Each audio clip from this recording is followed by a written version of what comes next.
Hi, Billy here of Miller and Mrs. Beekeepers. We're here today to show you how to inspect a hive and make sure that the queen is laying. And we've had a month or more of a dearth this summer, so right now it is a good time to check the hive. I won't find much honey, but hopefully I'll find a lot of young brood and different stages of brood, and that'll show me that my queen is doing well. Pamela Miller is also the other half of Miller and Mrs. Beekeepers. Hey there.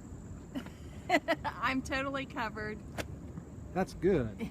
Because if you're allergic to bee stings, it would be a good idea to be totally covered. Pamela is not allergic, and neither am I, so I'm going to go barehanded until my bees tell me that it's not a good idea to be barehanded.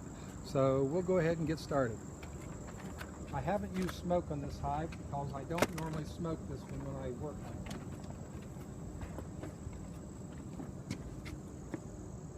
it. This hive has been here for, this will be the 8th year, so it's really an old top bar hive. And since then I've built a lot of top bar hives to show people how to manage them. It's usually a good idea to see one in action. I open it up from the rear to make sure that I don't sneak up on them from the front, but right now they're going, "Hi, how you doing?" A little bit of drawn comb, nothing in it. I do smell the pheromone that's of surprise. The bees are not real happy with me doing this. So we'll just see how they get along.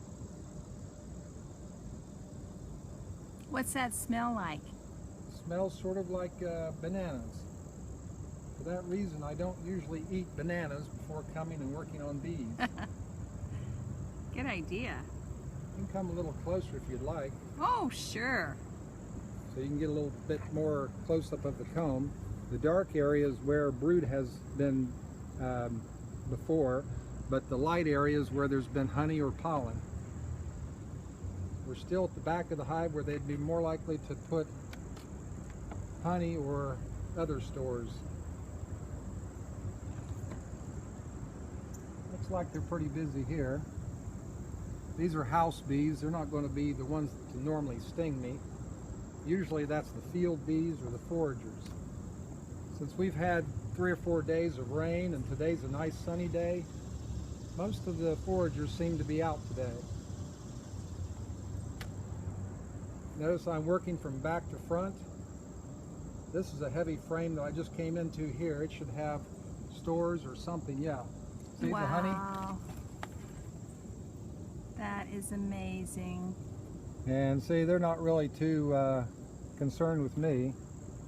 And that's a good way to do a top bar frame, is to hold it vertical, never sideways. Why not? Why don't you want to hold it sideways? I don't want to end up with a bunch of comb and bees around my feet. Oh. And if they break off inside the hive, it's a good idea to clean up afterwards, because you don't want loose comb laying in the hive.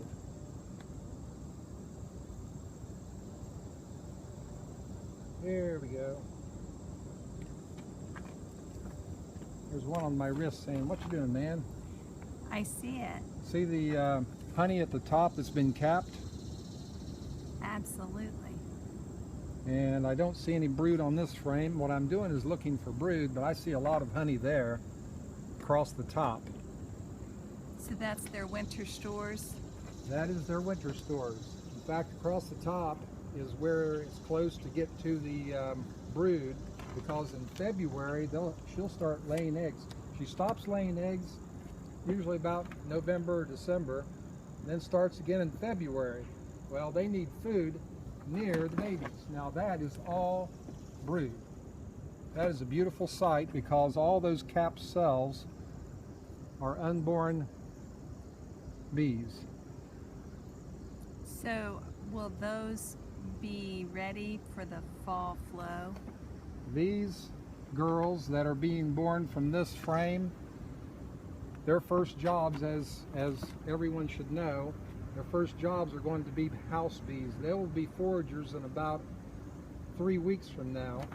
So that would be a great time to be ready for the fall flow. Got two bees bumping my knuckles here.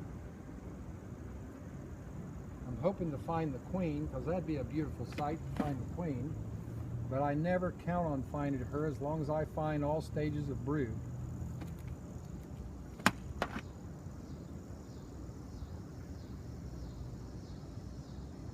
I'm just looking carefully back and forth across the frame because I don't want to accidentally drop her outside of the hive.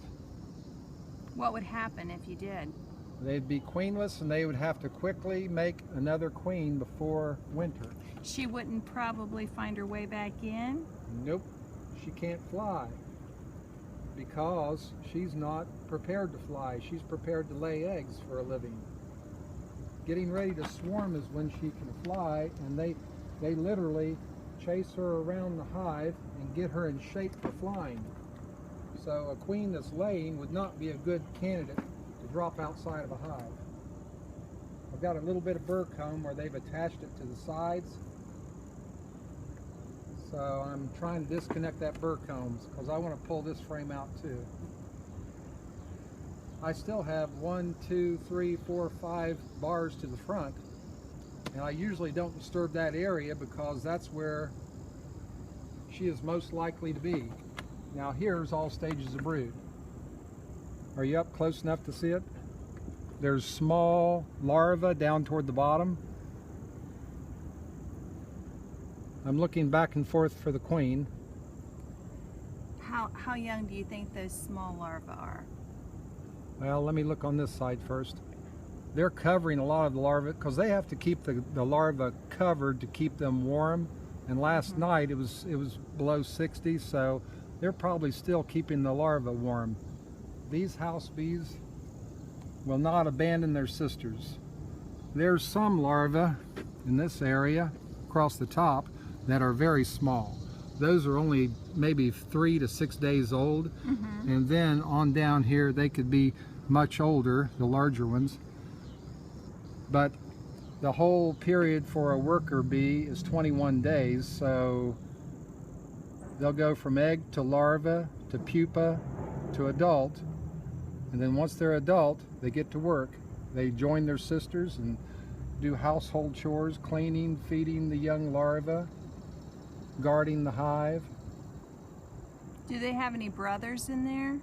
The brothers are drones, and that's one thing that I've noticed an absence of. There are no drones. One reason for that is during the dearth they may have decided it's time to leave the drones outside. I'd say they probably kicked them out because the drones will live a lot longer depending on whether they breed with a queen. If they breed with a queen, they don't live very long. They die during the process. Well, this is the middle of August. Is it too late for drones to mate with a queen now? It's not too late, but they can, in fact, I haven't seen any drone cells developing, so I don't think that they're even planning on any drones in this hive. Now, other hives I've looked at recently, there are drones present. This hive that I've picked to look in, haven't seen any drones yet.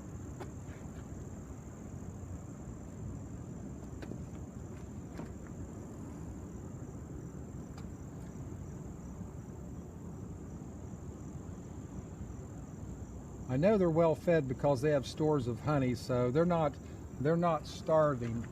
It's a sad sight to see a hive with absolutely no honey. Here's some honey right here across what would be the top of the frame. And I see pollen stores in here.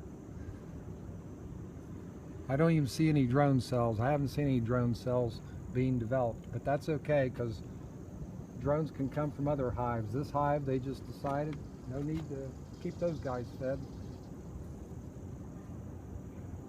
Well, we've seen what we need to see. We haven't seen the queen, but I think I'll pull out one more frame just in case we're in luck. Like I said, I don't normally pull the front frames out because I don't like to disturb my queen.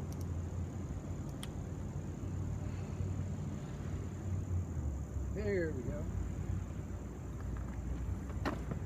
There's a nice frame of brood being developed. Great. She won't necessarily go frame to frame. She might skip a frame and go to another one, and that's what she's done. I see the next frame down in there has got a lot of capped brood too. And These bees look very healthy. they are very healthy, and they're also natural cell size bees. I did not put anything here except for the empty bars, and the bees did the rest. Well, I'm going to close it up now because they've been patient with me, so I should respect that. And I'll just go back through the process, trying not to crush any bees, because if you crush a bee, they throw off a pheromone that says to attack whoever's crushing them. Makes sense. Yep. I'll just go back through, put everything back together very carefully, and I thank you for watching this video, and that's what there is to inspecting a beehive by Miller and Mrs. Beekeepers.